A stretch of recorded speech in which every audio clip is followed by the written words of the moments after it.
At noon, we got Pitt, who's 4-0, traveling to UNC, who's 3-2. Pitt favored by 3 on ESPN2. Eli Holstein. I'd like to just talk about Eli Holstein a little bit. There are 19 undefeateds left kicking in college football. Okay, 19.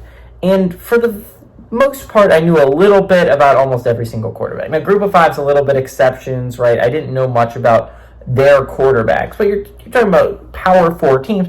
I knew about the Big Ten's guys. I knew about most of the ACC's guys. Even like a surprise team like Duke, I knew about Malik Murphy.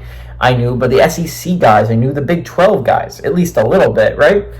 I had no idea about Eli Holstein heading into this season, right? He was a nobody to me. I picked Pitt to finish dead last in the ACC. But Eli Holstein has won some tremendous football games for Pitt. He's gone 87-129, thrown for 1,183 yards, 12 touchdowns, 2 interceptions. And he's played some phenomenal football. Desmond Reed has had 44 carries for 319 yards and a touchdown on the ground. Kanata Mumfield has had 20 catches for 315 yards and 3 touchdowns. Jacoby Criswell has gone 64 of 111, thrown for 889 yards, 6 touchdowns, 3 interceptions. O'Marion Hampton has gone 114 to 658, thrown for 6 touchdowns. And J.J. Jones had 16 catches for 264 yards and a touchdown. UNC is 12-5 against Pitt all time. Last 2 games have gone to UNC in 2022 and 2023. And UNC has won 8 of the last 10 times these two teams have played. Pitt has not won at UNC since 2009, but 10 of the last 12 have been one-possession football games. These games have been really close, just UNC has found ways to win them more often than lose them.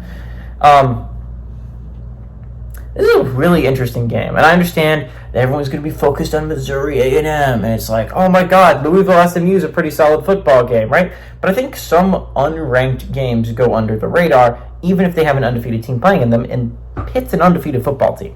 UNC is coming off a rough game against Duke, a game that they went up 20-0. It looked like they had firm control of, and then Duke ended up winning 21-20, right? Heartbreaking loss of UNC. That's a rivalry against Duke. It was a rivalry that recently you'd owned a little bit. You won the last couple times you played Duke. And Duke, it looked like you were going to win again on the road against an undefeated Duke team.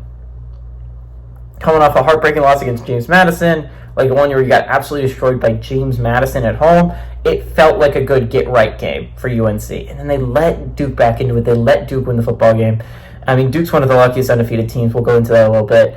Pitt's also a little bit of a lucky undefeated team. Not quite much as Duke, where Duke has won 3 of their 5 games in really tight fashion in games that arguably they should not have won. Pitt's kind of the same way. They have 2 games like that. Honestly, probably should not have won the Cincinnati game, and honestly, probably should not have won the West Virginia game. But they found ways to win them, and a lot of that is thanks to Eli Holstein. That being said, I think UNC is going to win this one. It's at home, right? I understand that they didn't do a lot against James Madison, but Jacoby Criswell is a little bit getting into his stride as a quarterback. That game against Duke is a heartbreaker, and I think UNC is going to bounce back here. Mac Brown is a good coach. I understand that some people want to see him not be the head coach of UNC anymore, but he is a solid head coach, and I think he's going to get a bounce-back win here. I expect Pitt to lose this football game, and UNC moves to 4-2, and Pitt falls to 4-1. Give me UNC to pull off the upset at home.